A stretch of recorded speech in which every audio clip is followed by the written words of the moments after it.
All right, guys, welcome to the Vision Podcast. Have you guys been asking yourself, what is Bitcoin? What is this whole cryptocurrency thing? What is going on out there? What is all this hype I hear about? You kind of get into that place where you're trying to figure out what is Bitcoin.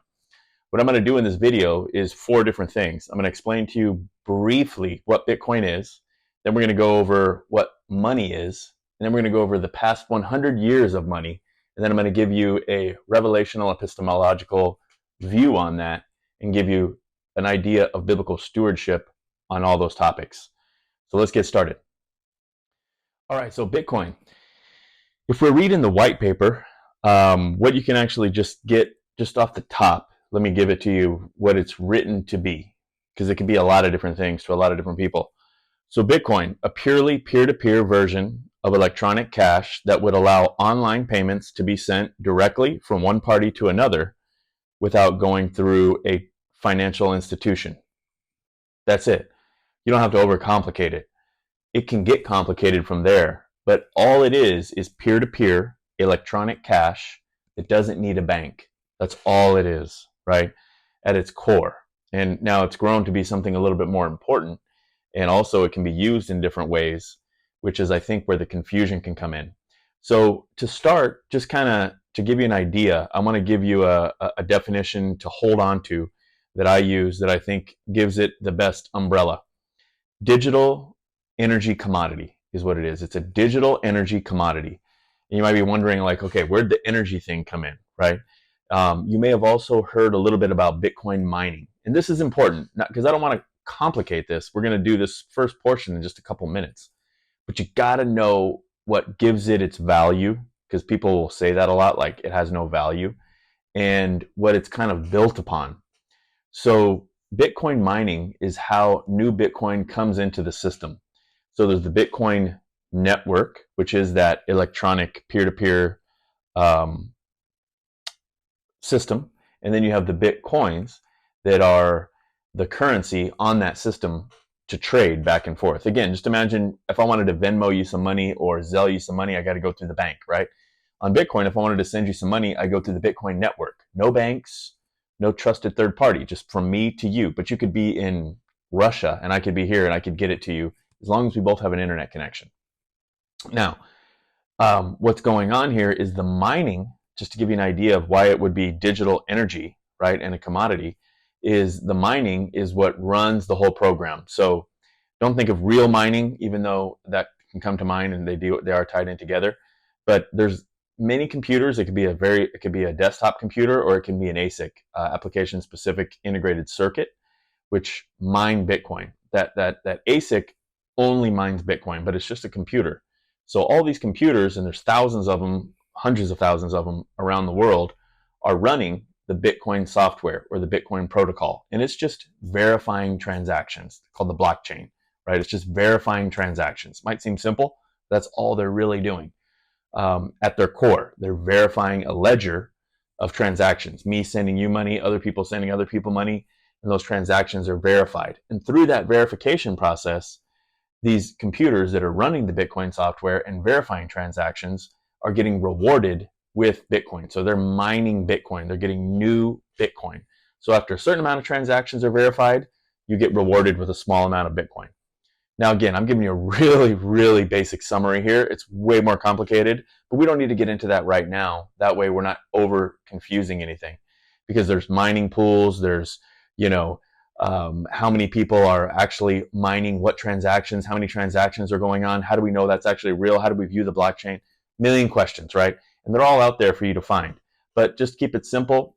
The computers run the Bitcoin software, and they're rewarded, if you're running that software, with small fractions of Bitcoin. And that's how that works. So there's new coins coming into circulation, and it's capped out at 21 million coins. So then you have a fixed supply. So it is used as a currency, but it has a fixed supply, and it is a little bit more like a commodity in that sense, because once that supply is reached, you can't continue to mint it, and you can't continue to mine it or create it. And at that point, now you have it something similar to what people would call gold, like digital gold. So you have that digital commodity aspect of what Bitcoin is based on the mining industry as a whole. And so also, just to understand where the value comes from, when you're running these computers and you're mining Bitcoin, let's scale it up a little bit, right? I'm just going to give you one super simple example to put into your mind to start maybe viewing it in a different way. It's not just gambling. You might see, people that look at the way the Bitcoin chart goes up and down, and it looks like a stock chart, right? Which, of course, it's similar to that because you're seeing price action, you're seeing trading, buying and selling. So it's similar. And if people have the gambling tendency, they are going to gamble their money away because it does go up and down. And when they should be buying low and selling high, they end up buying high and selling low. It's just the name of the game. It's human nature. So that can be confusing, and people can lose money if they don't know what they're doing, right? So they have this bad connotation about it. So let's go back to the commodity idea. Let's say that you're mining Bitcoin, and let's say that you have a lot of them, a lot of ASICs, right? That needs a lot of energy, right? Because they're computers that are running on electricity. So now let's also just say, we're just giving a figurative example here, that you are a electric company, and you have quite a bit of electricity available, right? And you're providing that electricity to a town, right? And you're just that local electricity company providing electricity to a certain town. You got a little grid going on, right? Well, that town in the summertime needs a lot more electricity than it does in the wintertime, typically, right? That's where we have these rolling blackouts and things like that, because people are using more energy at certain times of the day, and especially if it's hot, running their AC and everything else. So that grid gets under stress, and now sometimes it fails, and then you have people that are getting blacked out, right? So if you're that electric company and you start understanding what Bitcoin is and what Bitcoin mining is, you're creating electricity. Now you can buy a whole bunch of Bitcoin miners. Let's say you buy 1,000 of them, right? And you put them on your land that is where your electric company is. And let's say because you have those miners, you build out your grid a little bit larger to give electricity to the miners, right? To these computers that are running the Bitcoin software. So you build out your grid to provide the power for those Bitcoin mining rigs. We call them ASICs, and there's 1,000 of them, right? Well, you've now built a larger grid specifically to provide energy for the Bitcoin miners. Now, in the summertime, if you're that same electric company and you're providing energy to the town, right? And they need more energy, with the flip of a switch, you can turn off all those miners and direct that energy out to the town. Now, obviously, those ratios are going to be a little bit off, right? But maybe you get 10,000 mining rigs, and then you build your grid out for that. Now we're talking about some real electricity going out to the town in the summertime, right? That was being used for the Bitcoin miners, but now the town needs extra energy. So you shut the miners off, you redirect that energy out to the town. So it helps with giving you a more sustainable grid, because if you didn't have that energy to push to the miners, you couldn't build the grid out. It's like, what are we going to do with all this excess energy, So that's the name of the game. But here's the even better part about that, why it's actually starting to come in and integrate itself within the industry, the energy sector, and oil too. It all ties in together. That same electric company built it all out just to power the mining rigs, right? Well, they're getting all that Bitcoin, and over time it is appreciating in value. So now the electric company has more revenue because of the miners, as they've been running that whole time, right? They had a particular purpose to buy the miners and run the miners for that excess energy that they could give out to the town. But they didn't just come out of pocket for that and have a loss on their expenses. They've built it out, and now they're receiving the Bitcoin, and they're actually putting everything together. And when they learn how to sell that Bitcoin, they can actually make a profit off of it. So now you have a 2-for-1. You have a way to benefit the grid, and you're actually profiting off of the Bitcoin that comes in off of running those miners. That's how it integrates itself into an energy situation. But for Bitcoin, it's all digital. So it's digital energy commodity because it's a fixed supply, right? So that's just a real broad summary that I'm going to start you off with. So tune into the next stage, which is, what is money? Okay, so we did just a really brief overview of what Bitcoin is. Now I'm just going to give you a really brief overview of what is money. So you can get your regular definition, which is an item or medium of exchange that symbolizes perceived value, right? That's money. I mean, it's a really broad. I mean, if you just ask somebody what is money, they're all going to tell you the same thing: cash, dollars, right? It's just what we would call USD, United States dollar, or fiat, right? That's what we think of it as. Fiat is just, it's a note that represents something else. So you take that to the bank, it represents what most people think. Oh, it represents the bank carries a bunch of money there, and this represents the United States Treasury, and they have gold. No, it's not backed by gold, right? We used to think that it was up until 1971. So, but to stay on track, the regular definition you'd find online would be an item or medium of exchange that symbolizes a perceived value, right?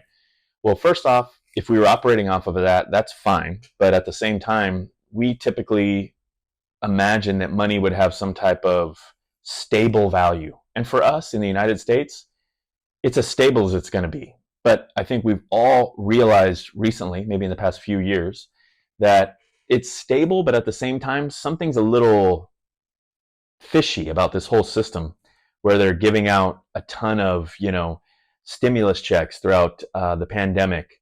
You have talks of recession, but then you also have, the economy starting to boom before any real drawback ever happened. And you're kind of wondering, how could that be after this huge recession, pandemic, supply chain, and all these things, and our interest rates went up. Things are really hard for me to live. They're expensive. We're all thinking the same thing. How is the stock market just booming, right? How is that possible? Well, what it is, and there's a lot of reasons for that, but just again, a brief summary, the money that we have is very much manipulated. And I'm not saying that there's these mischievous, malevolent people behind the scenes that are trying to hurt you and manipulate the money so that they can become rich. They're already rich. They don't need your money, and they're not worried about manipulating your particular dollars in your little bank account. I guarantee you that they're not. Okay. Are they evil? Probably, but I'm also going to say that everybody has evil in their nature. From my view is total depravity on that. So everybody their default setting is not good. So either way around, if you have central bankers, right, the Federal Reserve, and there's central bankers around the whole world, any developed country is going to have central banking going on. What they're going to do, they don't have a fixed supply on the dollar, and what they're going to do is they're going to either, and I hate to say it this way, but they're going to print money, or they're going to reduce the money supply based on the needs of the country, right? So there's no fixed supply. Now, most recently, we have a tremendous amount of printing, right? And it's not real printing. Me and you don't even use real paper dollars very much, right? It's just a banking ledger that is increasing, right? The banks have more money to lend or more money to give for credit, right? Or they're doing bigger loans, or they're doing different type of debt consolidation or debt swaps, when it comes to securities and treasury securities, things that can get very complicated, and it shouldn't be that way. We should all be able to understand it, because it really impacts your life dramatically. Things like the repo market, quantitative easing, quantitative tightening. When we see our national debt at 34 trillion, we should be able to understand what that means, and not just be like, oh, I guess it just doesn't matter because I can't even compute that number, right? We should be able to understand it. We're not going to get into that right now. We're just going to, broaden up the idea of what is money. And I'm going to tell you a definition also on this that I think would be more efficient for you to think about when you think about money in your life, right? Is money is actually human emotion in trade. Because at the end of the day, you can think about it many different ways. Right now, in this current period of time, most of us, our bank card, which is not real money. It's now plastic that represents a ledger in your bank. And the bank, right, doesn't even keep all that money in there. They're only required to keep 10% of the total value of money that people have given into them. So that's fractional reserve banking. It's incredible. So all that other money, they lend it out. They take your money and they lend it out, essentially. You don't really think about it much unless you had a lot of money. Then you'd really be thinking about it. But at the same time, we got to understand that it's really human emotion in trade, because we let our emotions dictate a lot of our decisions in life when it comes to how we use our money, what we do to get more money, how we deal with our relationships based on the money dynamics in that. Just think about it for a minute. I mean, of course, you can just think about, okay, back to that standard example. No, Rube, money is an item or a medium of exchange that symbolizes a perceived value. Maybe. But I'm here to tell you that really at its core, the way that you should think about money is it's actually your emotions, the way you deal with any situation, circumstance, or problem possibly that you're dealing with, or goal that you're trying to accomplish. You use your emotion to make a decision, and in order to execute that decision of the things that you want, or the things that you want to do, or the way that you want to be perceived, right? You use money to execute that emotion that you're trying to put into action. The money is how you do it. I want to own a home. I want to be financially secure. I want to take a trip. Whatever it is, there's this emotion that is driven, right? I want to have that new car. Or maybe it's the opposite end. I'm tired of money running my life. I'm so sick and tired of this money. It's driving me nuts. You know, those people that become greedy, money hungry workaholics. All I ever do is think about money. I have no relationships. I hate this shit, right? It's an emotional situation. And so when you get your emotions, all of a sudden you're trading. Okay, I'll give you this much money for this house. I'll give you this much money if you'll be, you know, go with me on this trip, or I have this much money, so will you like me now? You know, whatever it is, you know, it's like, or I don't have any money, people think you're a complete degenerate piece of shit, when maybe you're not, but you are expressing your emotions by showing people I am not doing well right now because I have no money, right? It's an emotional situation. So think for our conversation that money is human emotion in trade. All right, round 3 is coming on in. So this is going to be fundamental. And the reason I broke it down into these 3, this is your 100 years of money in 2 minutes, right? So a major summary that I just want to go over with you guys, but it's so important because we're talking about what Bitcoin is at the beginning, and then we're talking a little bit about money. But the reason I wanted to give you the 100-year background is you wouldn't understand why Bitcoin came about if you don't understand the problem we have with our monetary system, right? So let's go way back to I want to say it's 44. I got it pulled up here. To the Bretton Woods Agreement. So again, I'm going super quick. I just want to catch your guys' interest here. This is part 1. We got part 2 and 3 on separate videos that are coming up with a more deep dive here. But check this out. You may not have known this. Bretton Woods Agreement back in July 1944, delegates from 44 countries at the United States Monetary and Financial Conference held in Bretton Woods, New Hampshire, became the Bretton Woods Agreement. Under the Bretton Woods Agreement, gold was the basis for the US dollar and other currencies gold was the basis for the US dollar and other currencies were pegged to the US dollar's value. The Bretton Woods system effectively came to an end in the early 1970s when President Richard M. Nixon announced that the U.S. would no longer exchange gold for the U.S. currency.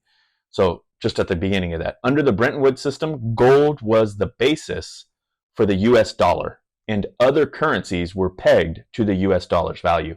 So in 44, all these countries, approximately 730 delegates representing 44 countries around the world, agreed the dollar is going to be the world's reserve currency. And then in this agreement, they said, that's fine, but we want the dollar to be backed by gold, right? That was the agreement essentially around World War II, because in my opinion, they started realizing these motherfuckers have nukes. Apparently, they do have the reserve currency. Apparently, we're just going to get in line because we don't want to mess around with that whole situation, right? So that's the beginning. Now, fast forward, a few things are going on. Obviously, you guys know what happened in World War II. After that, we had a very much just peacetime, and where the baby boomers all came from. Because after World War II, we had a lot of people that were happy. They were getting married and having kids, right? Like, it was just a great time and a lot of economic expansion for the next couple decades. But that expansion of demographics of humans being born and coming in and being productive members of society, we have technological advances during that time, right? Leading up into, then we get into the 60s, 70s, then we had, Vietnam, Cold War after that. A lot of stuff got a little hinky. But prior to all that stuff, we had that boom. Well, in the baby boomers, there was a lot of people that went into the workforce, and they were building the GDP up, expanding the economy, and just kicking ass. Well, that started to come to a slow. Not as many people were being born. Sexual revolution comes up, less kids, birth control, All of a sudden, you start having the financial crises that were going on in the 70s and the 80s, right? And during that time, if anybody lived through that time, it was very difficult, but the world wasn't really run on as much of a debt economy. It was more GDP was grown by demographics up until that point. And we were running out of people to continue to grow our economy, and we were still buying and selling and lending, but we're not able to continue to produce the way we did through that boom. So then you hit 71, Nixon decides we're going to take us off the gold standard so that we can now print more money to pay back all these debts. That's how that went. 1971, boom, we get off the gold standard, we start printing, boom, boom, boom, boom, boom. And then we start lending. So all of a sudden, that's when you really start seeing the value of commodities, houses, things like that start to go up because interest rates are changing and going up. There's a lot of lending going on there. There's a lot of essentially liquidity out in the market. Like the money is being expanded. So there's more money being printed and put out on digital ledgers. So there's now more money out in the system. Global liquidity is just going up, right? And so that's going on. Again, super big time summary here. That goes on all the way up until 2008. And then we hit what? The great financial crisis, where that whole thing, right? Mortgage-backed securities and everything finally comes to a halt, where there's been too much lending. There's been too much, no value and continued growth based on no value, and so much interest rates that were compounding on one another that we just could not keep up with that. And so, boom, it finally fails in 08, 09. Well, that's the time where we get quantitative easing and quantitative tightening, which is where, as a whole, without going into the details here, it all changed in 08, 09, right? They actually wiped the interest rate on Treasury securities. They clean slated it, and at that point, all interest rates went down to zero, right? For new bonds, for new treasuries, like new money going out into the system, instead of having an interest rate attached to it, it was zero. And essentially, this was a form of quantitative easing, meaning putting more money out there and saying, this will fix the problem. Don't worry about it. We don't need to pay it back because we have the printer, and we are, the United States, the last reserve resort. So basically, if anybody runs out of cash, we are the last resort, right? So we can continue to print provided we can back it up with our GDP. And modern monetary theory says that we're just going to keep doing this and we will be okay. We'll just keep printing our way out of these issues that we continue to come into. If it's like a liquidity issue or we don't have enough money to pay back our debts, that's why you start seeing our debt rise so high, right? Because we're in this modern monetary theory where we do quantitative easing, big word, look it up. And that allows us, it's a tool that allows us to regulate the economy by essentially expanding bank ledgers and giving them more money to lend. Don't worry about paying that back. We're going to cover you, right? But it's never really paid back. We just keep getting a larger debt, and we keep taking advantage of other countries that are exporting things into us, or we're getting from them, right? Because they don't have a printer, but we just keep printing, and we just keep continuing to buy what we need. And eventually that hurts them because there is inflation that hurts everybody, but it really hurts the third world countries, right? Again, I'm giving you a massive summary here. People could pick me apart on this, but in general, that's the past 100 years. Bretton Woods, 1971, we come off the gold standard. Then in 2008, we hit the great financial crisis. We reset all interest rates and start quantitative easing. Here we are today, right? And here we are today in a place where our money is completely manipulated. It's completely controlled by central banking 100%, which is why you may be wondering in your own mind whether you believe in our current presidency or if you believe in the previous presidency. You might be wondering, I believe in a lot of those things that this president or that president is saying, but throughout the whole time, everything's getting more expensive, whether it was Trump or Biden. And I know we had the pandemic, which really threw a loop in everything. But either way around, everything's getting expensive. And it could have been anybody else. It could have been Obama, it could have been Bush. Everything's getting expensive at an increasing rate. But are your wages going up? No, because not as much as the expense on our goods, and especially commodities or, things that are more hard money, or fixed, right? So you have like real estate doing well. You have obviously gold is its own little thing, but the biggest thing is digital currencies, because that is pegged to technology, right? So if you need GDP to get us out, like gross domestic product, or production of something of value, to get you out of a monetary hole, you need something that is advancing. That's not happening in the analog world because our demographics are going down. We're not really producing more via people anymore, right? But in the digital economy, we're producing like gangbusters, right? So the currencies that are in that world, and there's many other factors because some of them have fixed supplies or deflationary aspects of them, they are gaining value for two reasons. There's production going on there. There's actually advancements. There's tools that we need. Who's buying the Vision Pros? Not too many people yet, but you all want them. You know you do. And if they were cooler looking, if they were contacts or little glasses, you'd have them, right? You would love to have that, but you would need to be in the digital space, and you'd need digital money, right? So there's a lot of expansion. There's a lot of work. There's a lot of growth in that area in the digital economy, which is why your digital currencies are actually appreciating in value. You know, there's a lot of other factors there, but there's growth in that department. And then you have the dollar, which is still used for all of our stuff, but they're just printing so much that it's debasing the currency so drastically that within the next 5 years, me and you are going to be spending $100,000 for a vehicle. You know what I mean? I mean, you might think I'm crazy, but they're already well into that if you want any type of moderately luxury vehicle. Pretty soon it's going to be 60, 70 grand for a Civic, you know? And it's going up exponentially. It's not slowing down. I wish I had more time on this one. We're going to get into this in the deep dive, but if you just saw the interest payments on the debt on our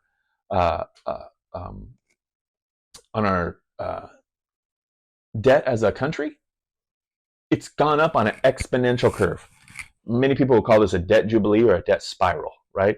We'll get into that later, but it's not sustainable. It's not a sustainable situation. You know, it'd be like if you were just taking credit cards on credit cards on credit cards on credit cards. All of a sudden you're in this massive debt and you're like, yeah, I just get to keep doing it. No, you don't. It just compounds so drastically that you're like, this can't, we're not, what's going to happen here? Are we playing Monopoly money here? Like, what is happening? We're already there. So we're going to get out of it. This is not a doom and gloom, and I'm not doom and gloom on America. We're going to be the ones that fix all these things, if anybody was to fix it. But the idea is the digital economy is where you're going to start seeing the growth and the move over, right? Which is where we go from analog to digital. And I'm not saying that Bitcoin is going to be the world's reserve currency. It's not. The dollar is going to be that until further notice, as long as the military is the number one military out there, we're going to have the reserve currency. I'll tell you that much. Will it be blended with something like a Bitcoin or Ethereum? That's to be figured out. But they're going to complement one another for sure, because none of us are all in the digital economy yet. We all need dollars. We all love the dollar. But you can start really exploring your options on the digital economy once you start understanding some of these facts on the history of money. What is money? What is Bitcoin? Our final segment of this whole thing is the biblical aspect. Come in for this next one. It's the best part.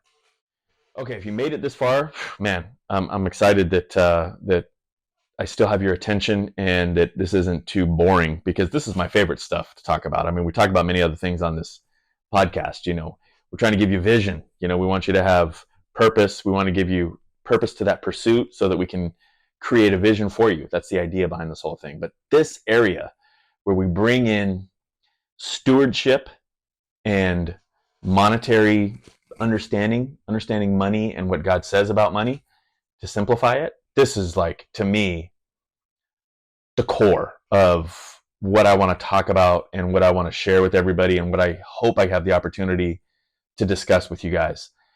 Because we know this, right? We know that money is something that controls all of us way more than anything else, you know? And it's so touch sensitive, because you could have somebody that talks to you about many different things, whatever their strong convictions are, their religious beliefs, their marriage, their relationships, what they stand for. If you take their money from them, all the truth comes out. All their convictions will change. You'll see what the truth is once you remove the money from their situation. You'll know where their time and their effort is spent, right? It'll really cut to the core of everything. If you take money out of a relationship, most of the time it leads in divorce or separation, right?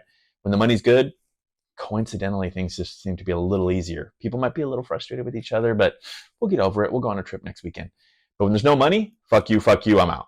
Right? I mean, we've all either been there or seen it. And it's sad. So the point is, money is going to be something that really gets down to the root of people's core presuppositions. You know, we talk about revelational epistemology, right? And getting to the base knowledge understanding of whatever we're talking about. Well, this is it, right? So I'm going to start you with a scripture, and then we'll kind of tie it all in together. So this is going to be Matthew 25, 14 through 30, paraphrased.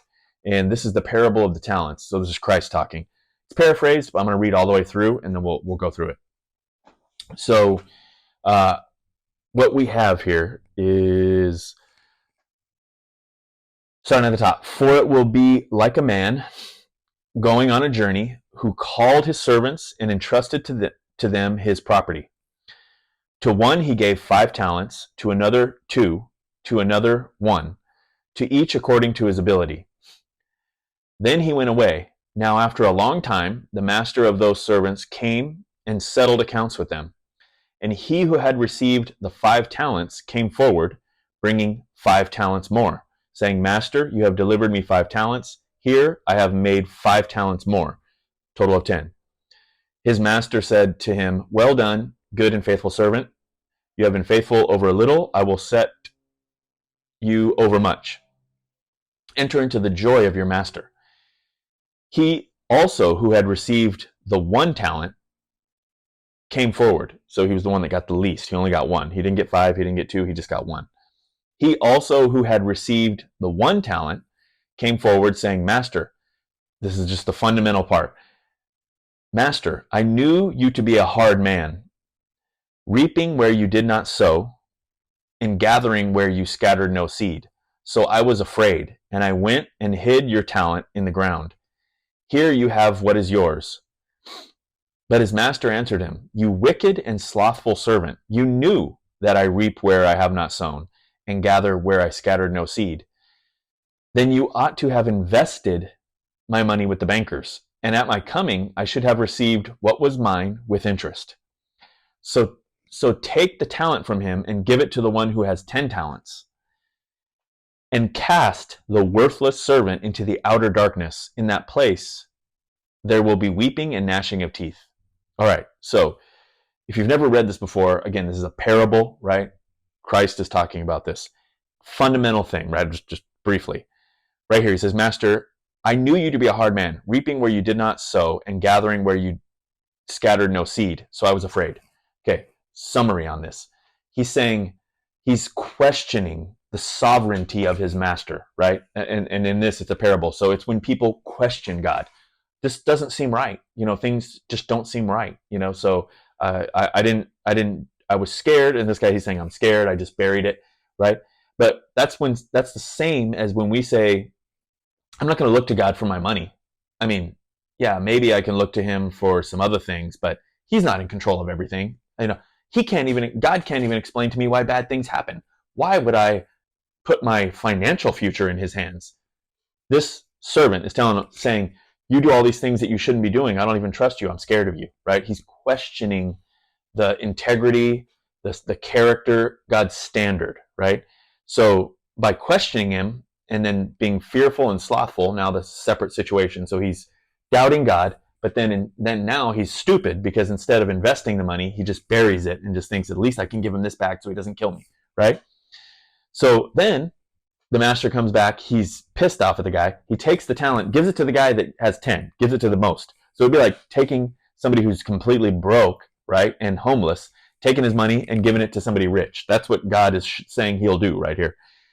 But the key thing that you hear here is, what does he tell him? This is things that are important for today, right? He says, you knew I was this way, right? You knew that I do these things, right? And what that should be conveying to us is, you should know God is who he says he is. It's not about, he doesn't do anything unjust, but this guy's just he's slandering him in the parable. But for us, we should first, at our core, we have to know God is who he says he is and that he's sovereign, right? You knew that I reap where I have not sown and gather where I scatter no seed. then you ought to have invested my money with the bankers, and at my coming I should have received what was my own with interest. Think about the words that were used here. Invested, bankers, interest, coming from Christ himself. How often do you relate investing, banking, and interest rates to Jesus himself? How often do you associate the two? Probably never, right? Because you're thinking of the other sentence which says, or the other scripture that says you can't serve two masters. You'll only serve one and hate the other, right? Can't serve God and money. That's what you're thinking about, which is a whole different aspect. It's saying you can't allow money or the love of money to be your God. You can't be breaking the second commandment by making money your idol. But it's also trying to give you the severity that money, the love of money, and the way that it is so powerful, how it is used, remember, human emotion and trade, it's your emotions, is that it is the one powerful thing that you cannot commit yourself to that fully and be able to commit yourself to Christ fully. That they'll compete with one another. It's not like watching TV and having that idol compared to God. Money and God, if you're getting caught up in money, it'll overtake you the way a God would, right? Separate thing. I got off on a tangent. So, but you think about those terms and you realize Christ is talking about some very important things that we should think about today. And then the other last thing before I get into our close here is what happens to the servant that doesn't invest with the bankers and worry about interest, right? What happens to him? God doesn't just say, oh, a little spanking or put him in jail. Literally kills him and sends him to hell. And again, it's a parable, right? But you would imagine, why would Christ use that type of language and that type of parable for somebody who's financially irresponsible?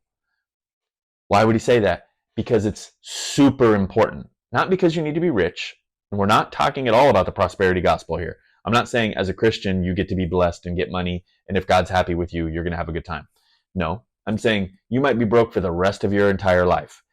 But to put your mind to financial responsibility is a command and a clear warning from Christ that if you are not putting all your time and energy into being financially responsible as a steward, it's not as if that servant had his own money. He was stewarding the money for God or for his master. So what God is telling you is any resources that you get in your life, whether it's a dime or $10 million or a house or a hut, I gave it to you. You didn't create these things. You didn't give yourself the mind that you use to go execute the actions in your work to get the money that is coming to you. The money is not void of God's sovereignty. He's the one that allows you to have these resources in your life. And so you must understand that he's in control of your bank account. He's in control of what you do at work. He's in control of what job you have. He's in control of giving you the ability not to lose your mind to insanity tomorrow and go get locked up. That could happen. It happens. People lose their minds all the time, right? So why don't you lose your mind tomorrow? Is it because you're better than other people? It's because you're smarter? Is it because you control your consciousness? No, it's because God allows you to go to work tomorrow and use the brain and the intelligence that he gave you to be able to use that and steward all that so that you could create resources and then steward those resources to advance the gospel or to be used by God for his purposes. He's using you for something, whether it's good or bad things. He didn't create you and be like, oh, shoot, forgot about that one. What's he been doing the whole time? Wonder what that guy's been doing down there. I forgot I built him. Oh, check him out. He made a little money. Good for him. Let's reward him. That doesn't happen. God knows exactly what you're doing. He didn't create one human being that he didn't have a plan for, whether it was for good or for bad, whether it was for grace or destruction. He's sovereign over all those things.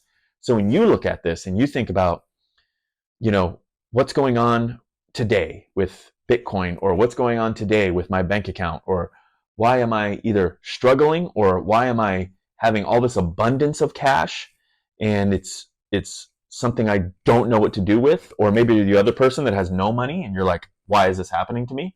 Whatever the prayer is, if you're this person, God, why is this happening to me? Or if you're this person, God, what do I do with all these funds? I don't want to be greedy and I don't want it to kill me. Whatever person you are, right? You have to remember, if you're praying, that's a good thing. If you're not, if you're the person that's like, cool, man, I'm a fucking badass. I'm rich, right?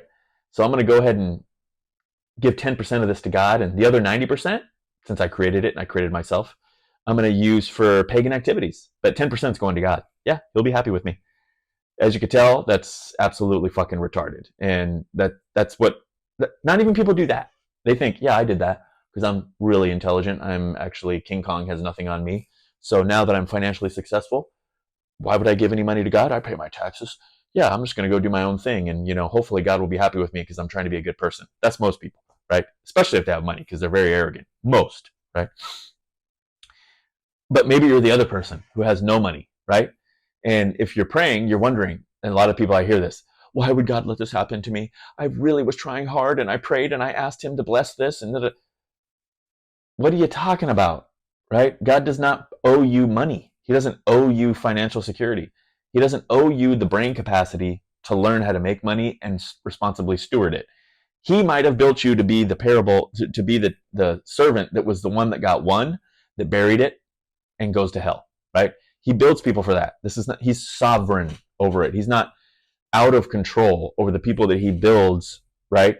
To do things that are not positive in our eyes. When we see somebody who's drunk and high and they're homeless, God created that person to be that exact person for a particular purpose. And we don't know the purpose, right?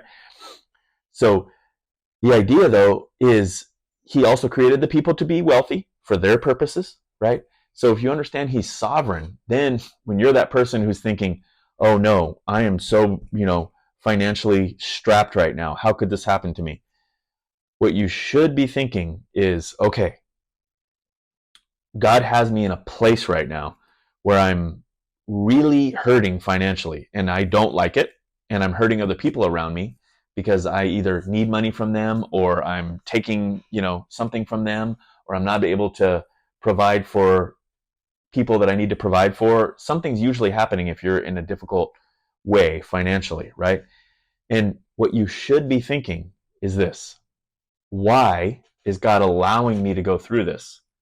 There must be a purpose behind this difficulty that God is allowing me to experience, right? How is this happening in my life? How did I get here? What did I do that got me to this position? And why is God allowing me to be here? What do I learn in relation to the gospel through this financial difficult time?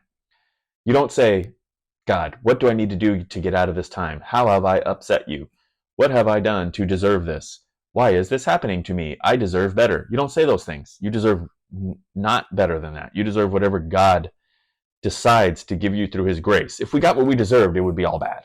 It would be all bad, and we know it, right? So he gives us measures of grace, either a lot of grace, a little bit of grace. You might be in a bad time and thinking, I'm not getting enough grace right now. I want some more of that grace, right?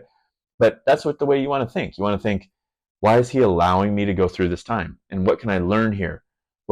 And not like how to be a better person. It's the gospel is what you need to get penetrated into your head, right? Even if you're homeless, living under a bridge, if you are in that moment, and that's when you say, oh, I got nothing going on right now. Wow, somehow I have this Bible. I guess I'll start reading this Bible since I'm underneath the bridge and I have nothing else going on in my life. And if you start reading the Bible during that time, that's a positive. You're actually still going to be reading that Bible when this life is over, right? That's still going to carry on into the next life because that's God's character revealed. You're still going to be associated with the words you find in the Bible. Money is not going to carry on into the next life. So if you have a huge home and you're super wealthy and all these things, that ain't going to mean shit when you're dead. 80 years left, it's gone. But if you're reading God's word and you're getting to know him through his spoken word, his actual character revealed through scripture, whether you're under the bridge or you're in a big home or you're running a company or you're in school, whatever it is, those are everlasting things. What can you learn through your difficult financial situation that God has actually given you the benefit and privilege and blessing to be able to experience in this life? Because you can experience it in jail, you can experience it under a bridge, or in a high-rise tower down in New York. And if you think about it, it's the regular means of grace, okay? So maybe you're dealing with something that is keeping you from paying attention, and that's possibly something that when everything's taken away from you and you're in those all-time lows, that might be the thing where it's like, oh, maybe I need to start paying attention to who God is, what he said, and what he's done, right? It's not the prosperity gospel. It is not when you're in that all-time low, that if you start reading the Bible, things get better. Absolutely not. Absolutely not. So the thing is, wherever you are, when you start reading the Bible, what's going to wind up happening is you're going to realize, oh, I'm actually not owed anything. In fact, it doesn't matter whether I have money or financial resources or no financial resources.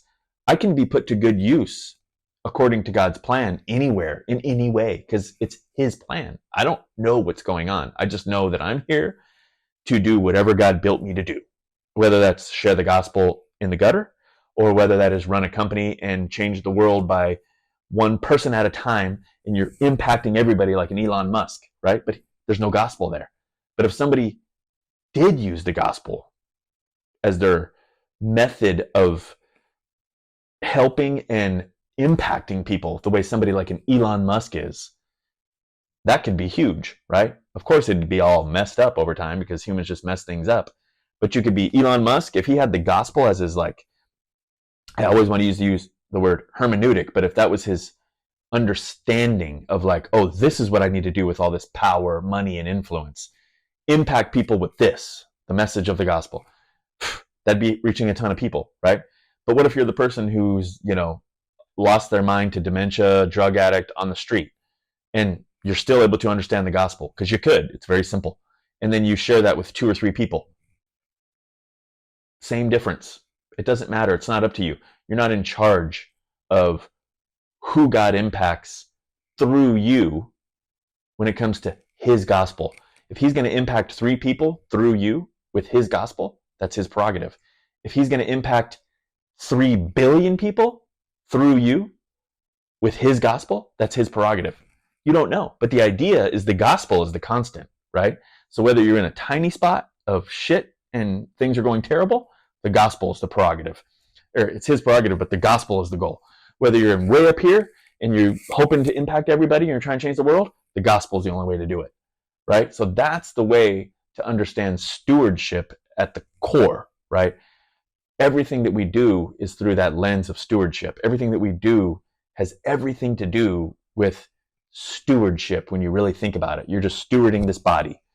The mind that you have, God uniquely created that mind, that consciousness, right? And we get to use it to steward the body and then steward all the resources that He brings into our life, right? And so these are the things that are hard to kind of get people to think about. And right now I'm just riffing on, going on a tangent. If there was anybody here talking and having a discussion back and forth, there'd be many questions that are usually spurred by emotional origin. Like, yeah, but what about this? Or what about that? And usually it's an emotional thing. Like, this happened to me, so I don't know about that. And that's fine. We all have our experiences in life. But if we just went to Scripture and worked our way through each question that this fictional person I could be talking to had for me, and we worked through it through Scripture, we'd come to a consensus. We may not be happy about it, but we would not be arguing about why that happened to them, what to do about it, what it means in light of the gospel. It would always be the same, right?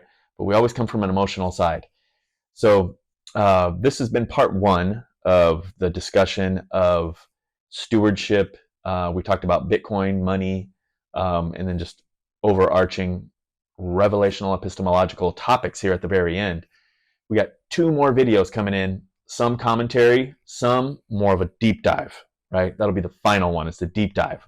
Hopefully these first 2 really keep you guys engaged, right?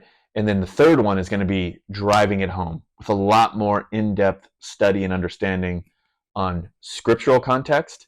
And then I've really got to get in-depth when it comes to